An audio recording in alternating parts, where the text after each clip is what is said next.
Bonjour à tous, chers téléspectateurs de TV Liberté, et bienvenue dans le numéro 501 d'Immédiat, l'émission de décryptage des médias. Bonjour Jean-Yves. Bonjour Lucas. Aujourd'hui, dans l'image de la semaine, nous reviendrons bien sûr sur la décision de l'Arcom qui vient de retirer son canal à C8, la première chaîne de la TNT avec Cyril Hanouna comme animateur vedette.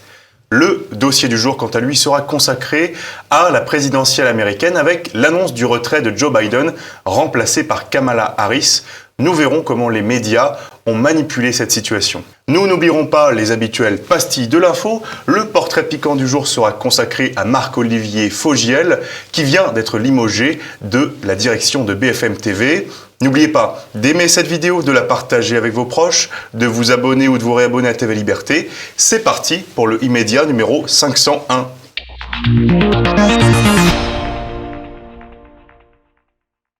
Image de la semaine, putsch de l'Arcom. C8 perd son canal TNT. Jean-Yves, c'est cette image qui est annoncée par l'agence France Presse, mais également Énergie 12, alors que C8, pourtant, via son programme Touche pas à mon poste, est la chaîne de la TNT la plus regardée de France. Elle perd sa fréquence au profit de Ouest France et d'un média nommé Réel TV. Alors d'abord, Réel TV, c'est quoi? C'est la chaîne de Daniel Kretinsky, propriétaire de Marianne, de Franc-Tireur, de Public, mais aussi de Libération, je crois, des financeurs de Libération. Financeur de Libération, oui. Il comble les pertes immenses de Libération. Et c'est donc la première chaîne de la TNT, je l'ai dit, en termes d'audience, qui vient de perdre sa fréquence. Comme le souligne Destination Télé, ne serait-ce qu'en mai 2024, C8, c'est 3,1% de part de marché, alors que BFM TV, c'est 2,7%. Jean-Yves, quelle est votre opinion concernant cette décision ? C'est assez simple, c'est la dictature de l'extrême centre. Parce que les gens qui sont éliminés tenaient des discours qui n'étaient pas jugés suffisamment politiquement corrects, et ils vont être remplacés par des super macronards. Voilà. Alors, qui, effectivement, il y a d'abord Kretinsky, l'équipe de Franc-Tireur, c'est-à-dire le conformisme extrême centriste le plus absolu sur le Covid, sur l'Ukraine, sur le climat, sur l'immigration. Il n'y a pas un sujet où il ne soit pas hyper conformiste. C'est d'ailleurs, ça marche très peu dans les médias écrits, mais ça fait rien, on va quand même passer la potion sur l'audiovisuel. Donc ça, c'est pour le média Kretinsky. Rappelons que M. Kretinsky est un oligarque étranger qui a fait fortune sur les mines de charbon. Vous voyez, là, c'est vraiment très, très bien. C'est de l'écologie très forte. Et puis, l'autre canal est attribué à Ouest France. Ça, c'est le conformisme de la PQR, avec, là aussi, c'est l'extrême centre, mais avec quand même une petite nuance de gauche un peu plus prononcée. D'ailleurs, vous remarquerez que la gauche et l'extrême gauche saluent ce coup d'État de l'extrême centre, parce que finalement, ils sont plus proches de l'extrême centre, notamment sur le plan des valeurs sociétales et sur le plan de beaucoup de conformisme que de tout le reste. Et certains médias tentent néanmoins de justifier la décision de l'Arcom, comme le journal prétendument de droite, qu'on pourrait aussi considérer comme bourgeois libéral plutôt, Le Figaro, qui dit « L'Arcom a acté le retrait de la fréquence TNT, sanctionné à de multiples reprises. C8 n'a jamais tenu compte des sanctions infligées par l'Arcom. » Alors Jean-Yves, est-ce que vous ne pensez pas, comme Le Figaro, que la décision de l'Arcom est justifiable par les divers manquements de C8 ? Alors, si vous voulez, ça c'est un argument qu'on trouve effectivement beaucoup développé, qui est un argument qu'a repris évidemment l'Arcom, qui est un argument entre guillemets l'état de droit. C8 n'a pas respecté ses obligations, donc on le punit, on défend le droit. Eh ben, si vous voulez, c'est pas nouveau comme argument, puisque c'est précisément l'argument qui est utilisé dans tous les régimes totalitaires pour interdire des médias ou mettre des gens en prison.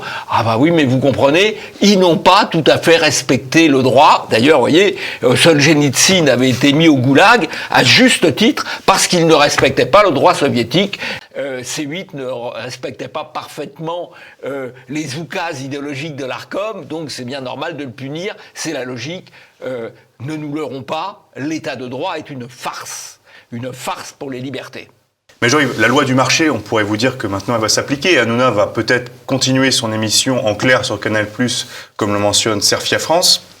Ainsi, les programmes de Ouest France et de Réel TV, s'ils ne sont pas intéressants, personne ne les regardera et ils disparaîtront. Oui, alors ça c'est une version un peu optimiste, si vous voulez. Alors c'est vrai qu'il y a la loi du marché qui existe, mais il est clair que dans les médias, la loi dominante, c'est la loi de l'idéologie dominante. Un peu corrigé par la loi du marché, ce qui explique par exemple que CNews ait dépassé BFM TV, ce qui explique aussi qu'Hanouna, il a une valeur, si je puis dire, marchande, parce qu'il fait de l'audience, et donc il va sûrement retrouver un créneau, probablement sur Canal+, mais faut pas négliger quand même les faits propagande. Je prends un exemple où on annonce déjà qu'il pourrait y avoir sur la chaîne de Monsieur Kretinsky 2 heures le matin aux mains de Julien Pain, dont on a déjà parlé à de nombreuses reprises sur Immédiat, et qui est un agent idéologique qui sera là pour intoxiquer les jeunes générations. Donc il ne faut pas négliger l'effet propagande.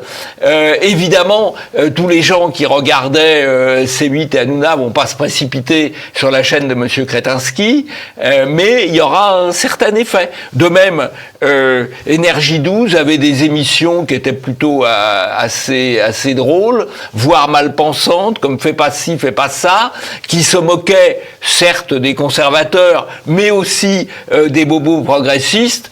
Eh bien, ça va disparaître aussi. C'est une normalisation. Vous savez, c'est le mot-clé des régimes totalitaires, c'est la normalisation. On passe aux normes du politiquement correct et tout ce qui dépasse est éliminé. Donc, Jean-Yves, on aurait assisté à une décision politique, selon vous. Que pouvez-vous nous dire aussi sur ce qu'est l'Arcom et à quoi sert cet organisme ? Alors, l'Arcom est une autorité soi-disant indépendante. Voilà. Alors, en fait, les autorités soi-disant indépendantes, on les recrute en nommant des gens dépendants. Alors, je vais vous énumérer. Le président de l'Arcom a été nommé Monsieur Roquemestre a été nommé par le président de la République. Il y a 3 autres personnes qui ont été nommées par le président de l'Assemblée nationale, macroniste. 3 personnes nommées par le président du Sénat. Bon, voilà, c'est pas la Révolution en marche. Plus une personne nommée par le président du Conseil d'État, socialiste, et une personne nommée par le président ou la présidente de la Cour de cassation, lui aussi nommé par le pouvoir socialiste. Donc vous voyez, ou le pouvoir macroniste. Donc tout ça, c'est de l'entre-soi. En plus, ce sont des gens qui n'ont pas fini leur carrière. Vous voyez, ils ont entre 40 et 50 ans, ils ont encore une carrière à faire après l'Arcom. Évidemment, ça ne plaide pas dans le sens de leur indépendance. Et pour couronner le tout, le directeur général, donc l'homme qui est aux manettes, à la tête de tout le personnel, Monsieur Alban de Nervaux, est lié par sa femme avec la galaxie Soros, puisque sa femme est la directrice générale, la Chief Executive Officer, pour parler le langage anglo-saxon qui convient, de Destin commun, qui est une association immigrationniste qui vise à faciliter l'implantation des clandestins dans les campagnes. Et donc, vous voyez un petit peu dans quelle ambiance tout ça peut se faire. Et on a un autre élément pour bien comprendre qui se cache derrière cette décision. Il convient aussi de rappeler, comme le pointe le Salon Belge, que, vous l'avez dit, la femme du nouveau directeur général de l'Arcom est directrice d'un think tank pro-migrants, donc qui est lié à Georges Soros. Jean-Yves, donc le système protège bien ses intérêts. Et vous voyez d'ailleurs quand même l'extrême influence des oligarques étrangers sur le système médiatique français, puisque M. Kretinsky est un oligarque étranger, M. Saadé, patron de BFM entre autres, est un oligarque étranger, et M. Soros, père et fils, qui sont des oligarques étrangers, interviennent aussi beaucoup dans le système médiatique français. Donc on a un système médiatique qui est en gros partagé en deux, un système médiatique privé sous contrôle d'oligarques étrangers, à l'exception effectivement des médias Bolloré, qui est un oligarque français, et le service public qui est assez largement dans la main de l'extrême gauche. Il y a une sorte de Yalta entre l'extrême centre et l'extrême gauche. En réalité, cette décision s'inscrit dans un contexte plus global de resserrement de l'étau de la censure autour des chaînes de la TNT, à travers deux décisions qui se manifestent le 17 et le 18 juillet. D'abord, la décision de l'Arcom du 17 juillet, le choix des sujets est désormais considéré comme faisant partie d'un courant politique et sera donc calculé à ce titre par l'Arcom, comme le relève ici F de Souche.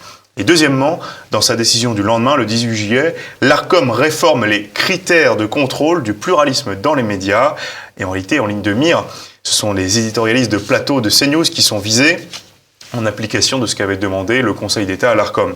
Alors Jean-Yves, pour expliquer à nos téléspectateurs quels impacts concrets vont avoir ces extensions des pouvoirs de l'Arcom. Alors, les règles sont... Avant, il y avait une règle d'équilibre des personnalités politiques. Les personnalités politiques, elles sont connues, elles sont affiliées, on connaît leur affiliation. Là, en fait, on étend le contrôle de trois manières.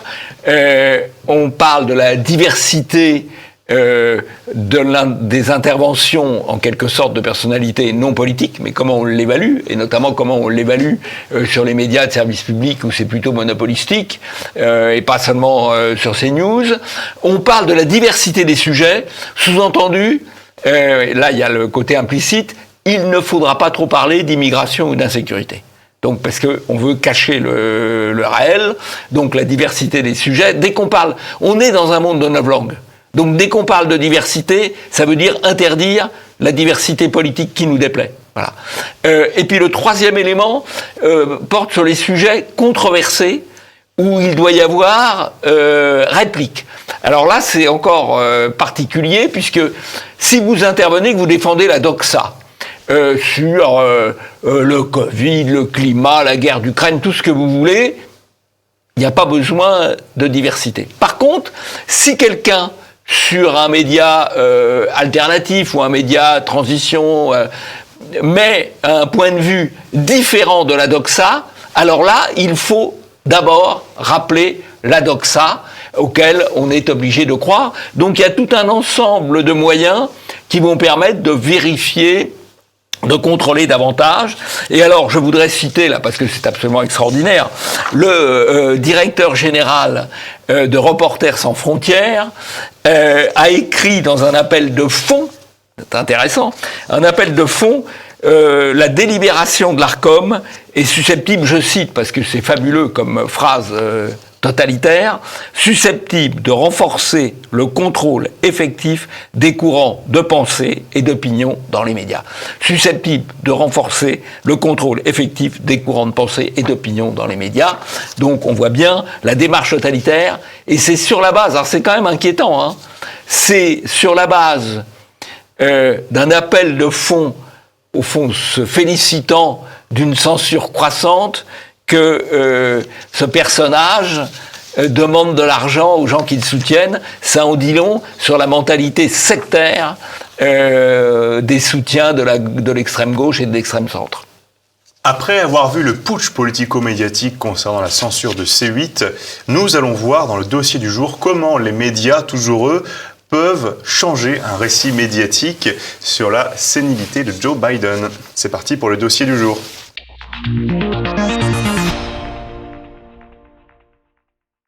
On apprenait ce lundi que Joe Biden était hors course pour l'élection présidentielle. Ce qui est intéressant à traiter, c'est la manière dont les médias du système, français comme américains, ont volontairement caché ou nié l'état de santé mentale du président. Et alors que la sénilité de celui qu'on nomme Papy Biden se voyait comme un éléphant au milieu de la pièce, rappelons-nous ne serait-ce qu'une image.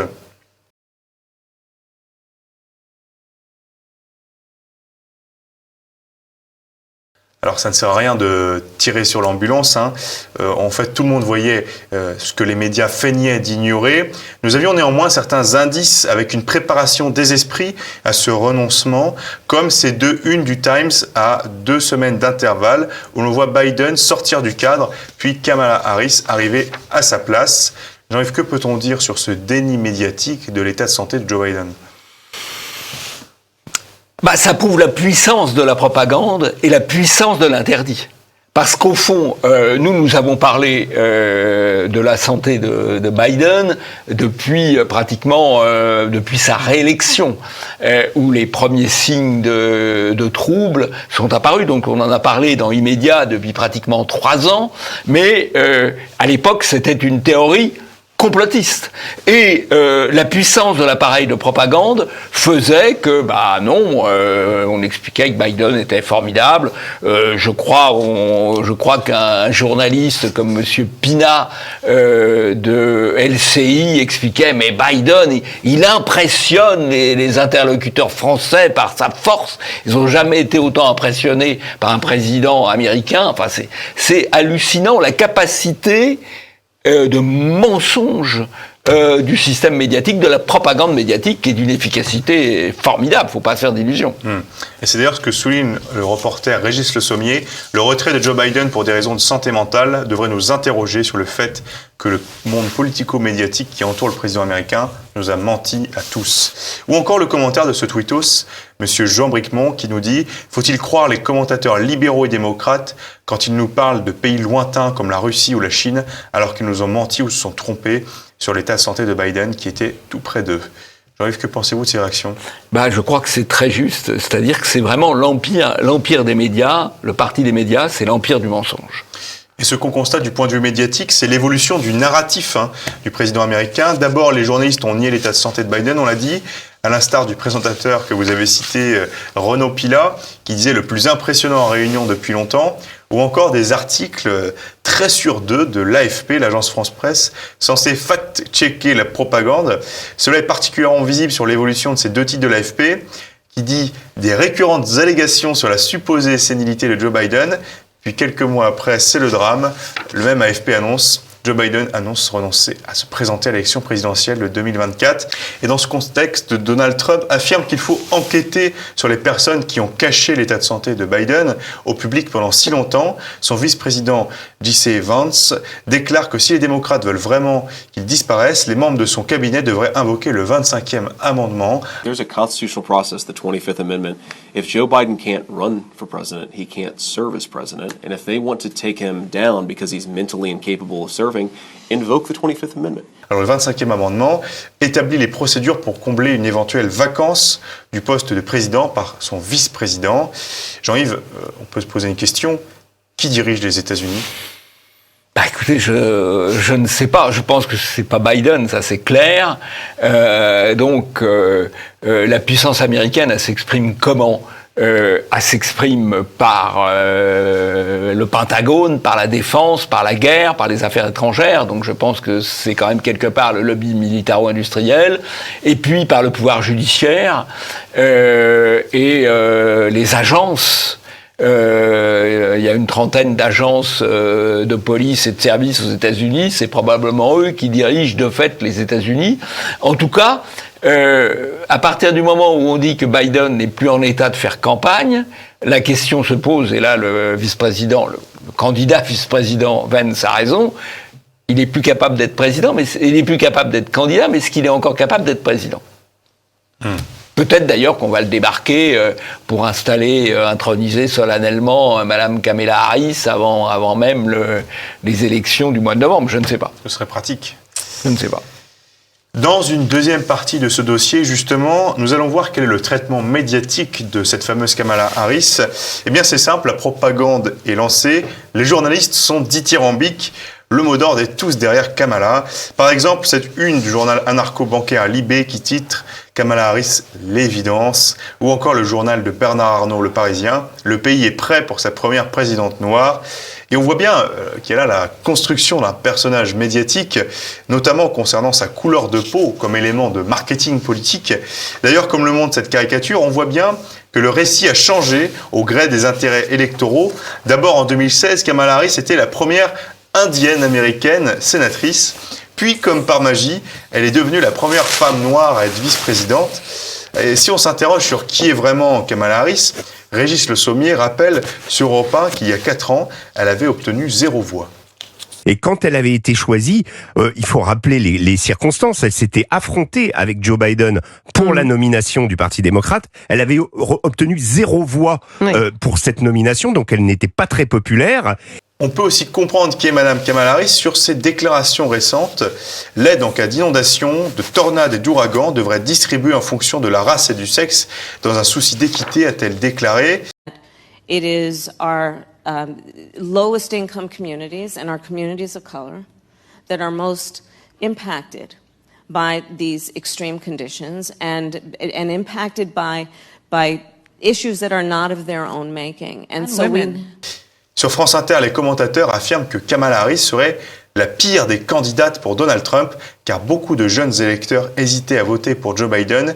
Et là, elles n'hésiteront pas une seconde sur France Inter. Un Donald Trump qui non seulement apparaît comme vieilli, mais aussi un vieux mâle blanc face à une jeune femme métisse, très dynamique et compétente sur les dossiers, ça c'est très important.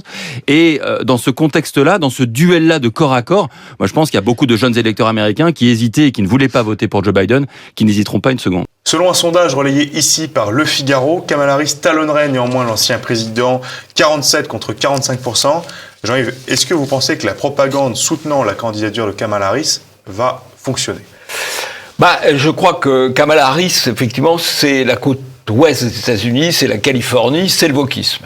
Et ça, c'est l'argument que Trump et Vance vont matraquer. C'est le wokisme, c'est une wokiste extrémiste, on le voit. Quand elle dit il faut payer plus ou moins les hommes et les femmes, ou les noirs et les blancs en fonction des inondations, on est dans le délire wokiste. Mais elle va bénéficier d'un appareil de propagande absolument formidable. Je rappelle qu'en aux élections précédentes, 193 des 200 principaux médias américains avaient roulé pour Biden. Là, ils vont rouler pour Kamala Harris. Et donc, c'est important. Et puis, c'est un pays où il y a des dizaines de millions de personnes, 80 millions aux dernières élections, qui votent par correspondance, et par conséquent, où toutes les fraudes sont possibles.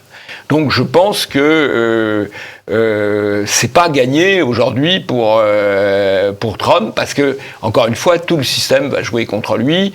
D'ailleurs on le voit, il a joué au point qu'il a au moins ne pas été d'une vigilance extrême pour éviter les attentats, par exemple. Donc, quand on voit la facilité avec laquelle on a pu tenter de porter atteinte à la vie de Trump, on voit que le système est quand même décidé à utiliser tous les moyens, en tout cas les moyens de propagande et accessoirement les moyens de fraude.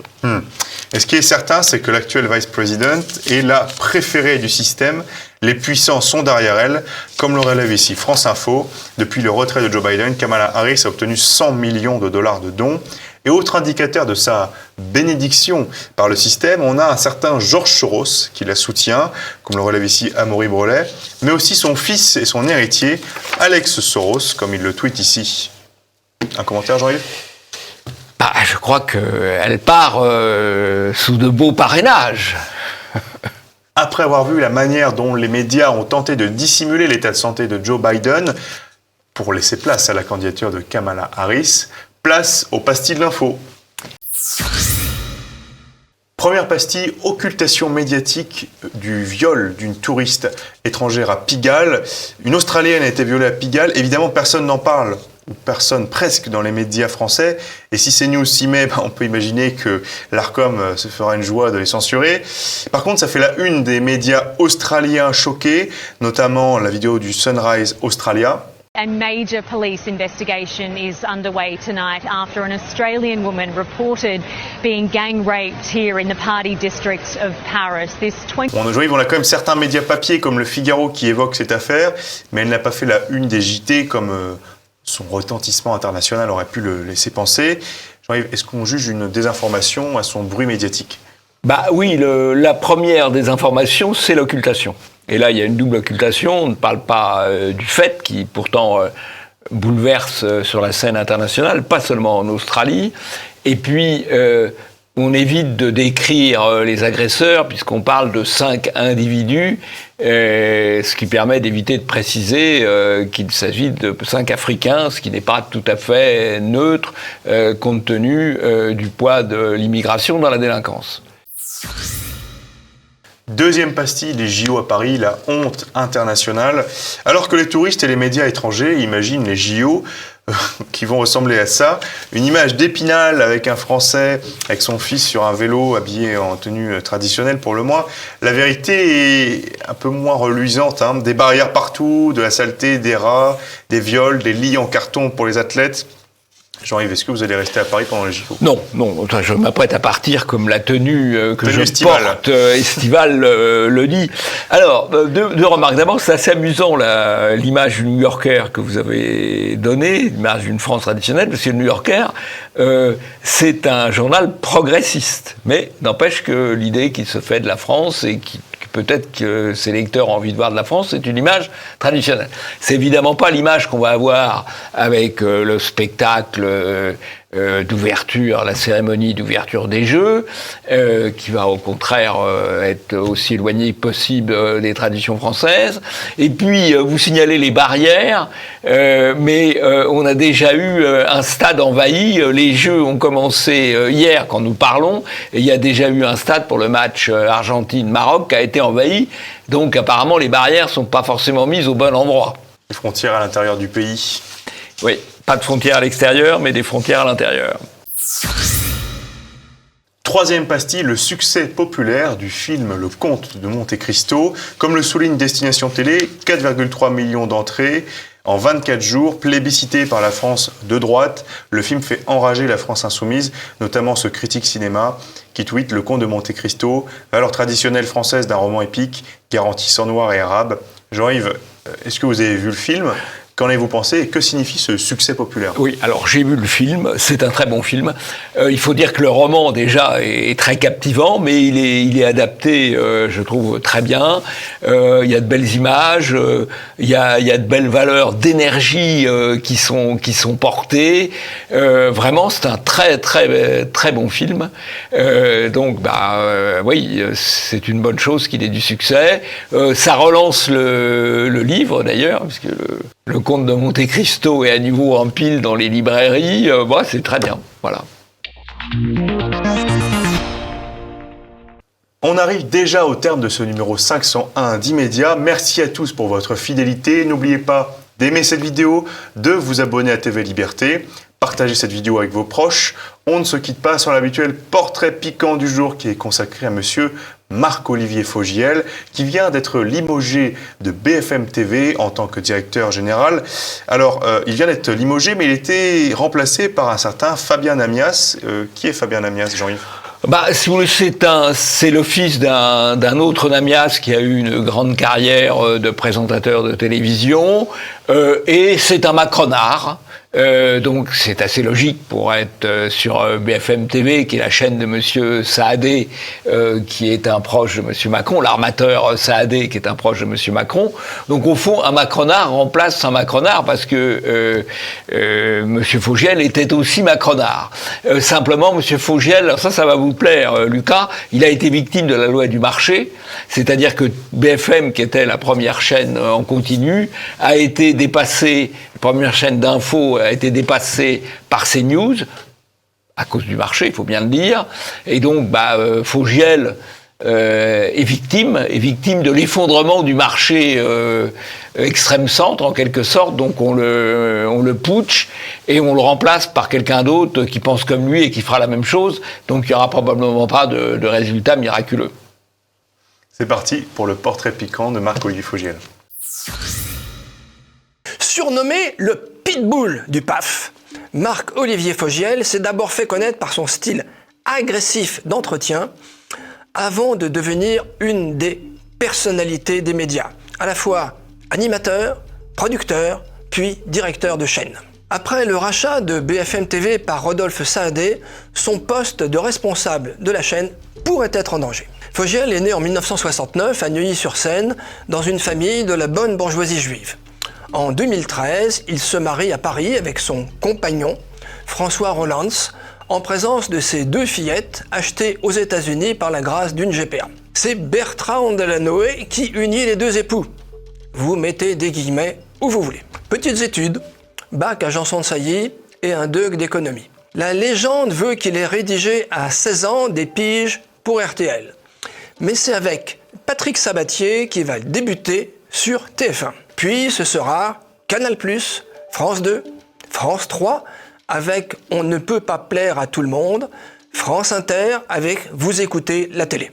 En 2005, le Figaro classe Fogiel comme un des trentenaires les plus influents de France. Il est aussi producteur avec la société PAF Productions, associée à Stéphane Courbit, et il travaillera pour le pôle média du banquier Mathieu Pigasse. Ses succès donnent lieu à quelques polémiques. Il devient la bête noire de Thierry Ardisson, qui lui reproche de l'avoir plagié. Fogiel lance aussi l'affaire Dieudonné. C'est lors d'une émission dont On ne peut pas plaire à tout le monde, le 1er décembre 2003, que l'humoriste Dieudonné interprète un sketch considéré ensuite comme antisémite. L'animateur rejoint M6 en 2006 avec T'empêche tout le monde de dormir. Sur la même période, il sera passé de France Inter à RTL, puis à Europe 1. Et en août 2012, il revient à RTL pour présenter RTL Soir. Il produit et anime un temps Le Divan de Marc-Olivier Fogiel sur France 3, une émission où les célébrités sont invitées à s'épancher. En 2014, lors d'un dîner, le journaliste fait la rencontre du couple Macron, alors qu'Emmanuel Macron n'est plus secrétaire général de l'Élysée. Il lui propose de venir collaborer avec lui sur son émission On refait le monde. Même s'il n'a pas donné suite, Fogiel cultive depuis lors une proximité avec Macron qu'il tutoie. À 50 ans, c'est la consécration. Fogiel est nommé directeur général de BFM par Alain Veil. L'ancienne direction paie sa couverture biaisée de la crise des Gilets jaunes et du Covid. C'est la première fois qu'une vedette du petit écran dirige une chaîne de télévision avec 300 journalistes. Il choisit Céline Pigalle comme directrice de la rédaction, reconstituant ainsi le tandem qu'il formait à Europe 1. À cette occasion, il renonce à l'antenne pour se consacrer pleinement à son métier de directeur de chaîne. Comme il l'a avoué au Point, il a caressé un temps le projet d'une carrière politique parisienne sous la bannière socialiste. Je cite. Avec Julien Drey et Bertrand Delanoë, alors maire de Paris, nous avons réfléchi à un ancrage local. Avec ce dernier, nous nous sommes interrogés. Comment m'investir à ses côtés ? Comment y trouver mon compte et être utile sans que mon image ne vienne perturber les débats ? Fin de citation. Ce projet n'aboutira pas, mais il a le mérite de révéler les préférences de celui qui était alors un très médiatique animateur. Des préférences sans lesquelles, comme pour beaucoup d'autres, sa carrière n'aurait pas connu une telle trajectoire.